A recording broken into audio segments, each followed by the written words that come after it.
after the 300s of Sparta, the posthumous vengeance of King Leonidas of Sparta. This is, of course, ancient Greek history, archaeology, anthropology. They knew they had to do a job. Their job was to delay the Persians as much as possible at the pass of Thermopylae, the hot gates.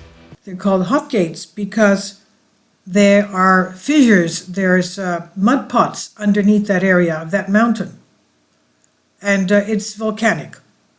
So the hot gates are actually because there are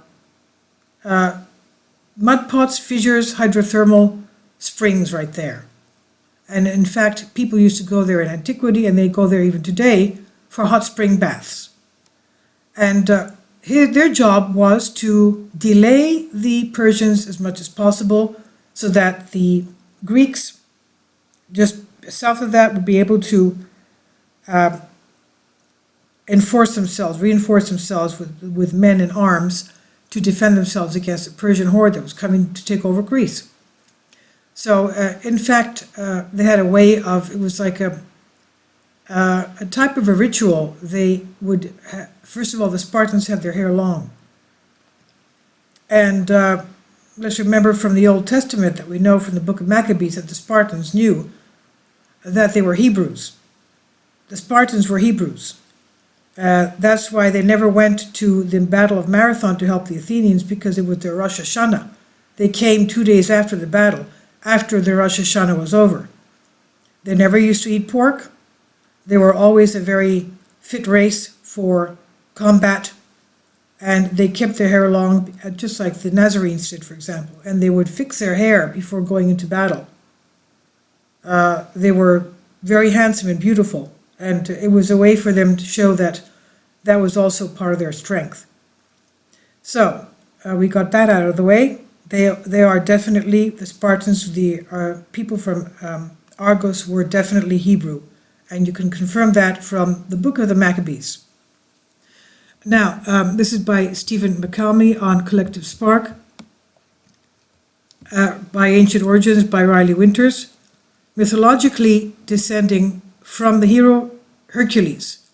The Aegeid dynasty of ancient Sparta reigned alongside the Evripondis almost since the beginning of the city-state. When war was on the borders of their land and that of their neighboring city-states, it was to the current Heraclean descendant that those city-states turned. Even the Athenians, who were longtime rivals of the Spartan warriors, looked to the current Aegeid king for guidance in the darkest time of the war. And that king, unsurprisingly, was King Leonidas I. Leonidas means the type of a lion. Leonidas, leon. Leonidas, a type of a lion. That's what his name means. Anyway, the king amongst kings. The better remembered of the two warrior kings of the ancient Greek state of Sparta. Sparta always had two kings. The better remembered was King Leonidas with the 300 who was at the hot gates. King Leonidas I lived and ruled between the 6th and 5th centuries BC. His time on the throne was short-lived, but his legacy has lasted lifetimes and is still lasting. Leonidas is the king who many other kings aspired to emulate. King Leonidas gave everything to defend and protect his homeland. Called upon to lead the allied forces of the Greek city-states, based on his military record alone, it is said that King Leonidas tried to protect his soldiers, ordering them to leave the battlefield to fight another day. They did not, as one might guess, as they were Spartans. One way or another, Spartans return from battle, either on their swords or on them, as the saying goes. No, that's not it. The saying is either on their shields, either carrying their shields or on their shields. And the saying is dan iepitas. Dan meaning you come as a judge carrying your own shield. Just remember that the tribe of Dan was in Argos. The Spartans are of the tribe of Dan. They're the Danites. And they say Dan or epitas. You carry it like a judge You carry your shield like a judge, or you are brought on it, because they were brought on their shields when they came back. When they then had died in battle, their fellow soldiers would bring back the bodies on their shields. So that's the saying. Leonidas' words of protection in the Battle of Thermopylae fell on deaf ears, and the Greeks were, of course, to the man slaughtered on that fateful day, 480 BC, with their battle against the Persians. Now, what happened after there? What happened after the death of one of the greatest military leaders? Without Leonidas, Sparta was down one king, and it had been tradition for two kings to rule the city-state, one from each of the two primary families, the Aegiads and the Evripondis. With his death at the hands of the army of Xerxes, the king of Persia, and his head paraded around a spike, Sparta was left short-handed. So what was the next stop? Wrath of the gods?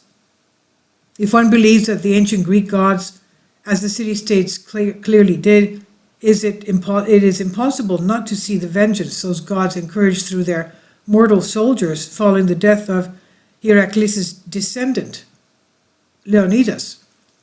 With the death of King Leonidas and the insult to his person, the Persians had essentially painted a bright red, divinely taunted target on their backs. Over the next year, the Persians and Greeks engaged in their final land and sea battles, of which the Persians suffered as often as not.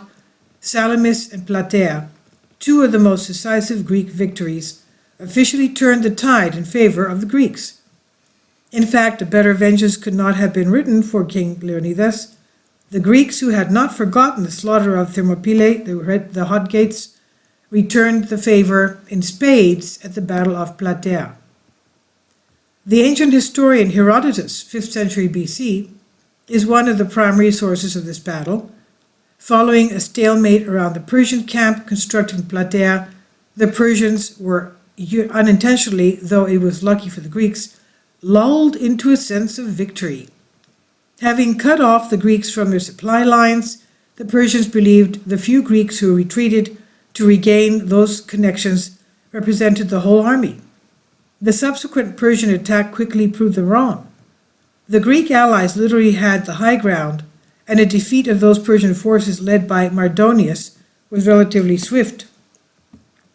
The Greek forces then, loosely interpreted from ancient texts, and exacted their vengeance from the slaughter of Leonidas and his men by massacring the Persian army at Plataea. And later that afternoon, the Greeks finished the job at the final Battle of Mycale. Exacting vengeance? One could attribute this retribution as constructed by King Leonidas' son Plistarchos, intended to take the throne upon Leonidas' death. Yet, in an interesting turn of events, Plistarchos was too young to rule at his father's death, and the boy's guardian Pausanias was actually on the second Spartan throne. Thus, the decisive, somewhat brutal actions against the Persians at Plataea and Mycale may or may not have been an act of vengeance in the name of the father Leonidas, but were almost certainly for the Heraclean general who sacrificed everything for his throne and the homes of those allied with him. One should remember that Sparta and Athens were only on good terms when they were teamed up against Persia. They placed their animosities aside during the Persian War. Athenians willingly followed Spartans, and Spartans trusted to delegate to Athenians. This alliance would crumble soon after the war, but Leonidas' actions are even more inspiring for the prejudice put aside. United States of Leonidas. King Leonidas' sacrifice might not have resulted in a battle to end all Persian-Greek battles. However, it did inspire the great ideal of nationality, a concept not yet fully formed in the ancient world. Yet the Greek city-states saw a common enemy and shared a common goal, and for a brief period of time respected and valued the same man, homeland and culture aside. The increased sense of unity Leonidas inadvertently forged between the Spartans, the people of Thebes, the Athenians, etc., led to an increased determination. The Greeks left no man standing at Plataea and Mycale if they could find one. The victory of the Greeks over the Persians resonated for centuries.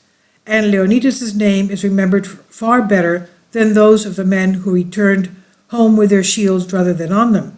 Because of this, and the latter cockiness of the Athenians, the Spartans and their allies successfully defeated the Athenians in the Peloponnesian War, the next great battle on their horizon. This article, after 300, the Posthumous Vengeance of King Leonidas of Sparta, was originally published Ancient Origins. It is reposted here under Creative Commons. This is on Collective Spark.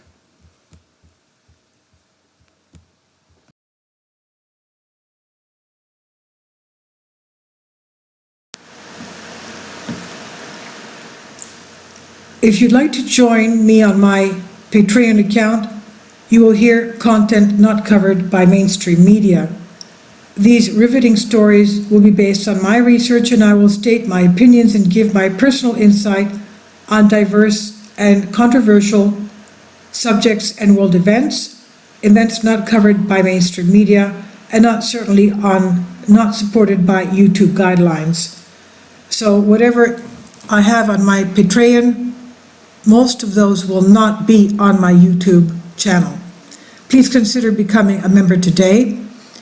More of the most significant and important videos will be on my Patreon channel. Your support helps me to continue my research and keeps this YouTube channel alive.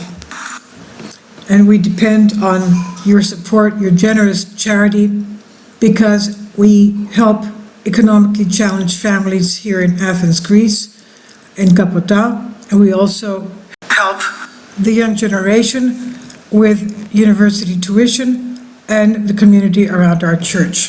Thank you.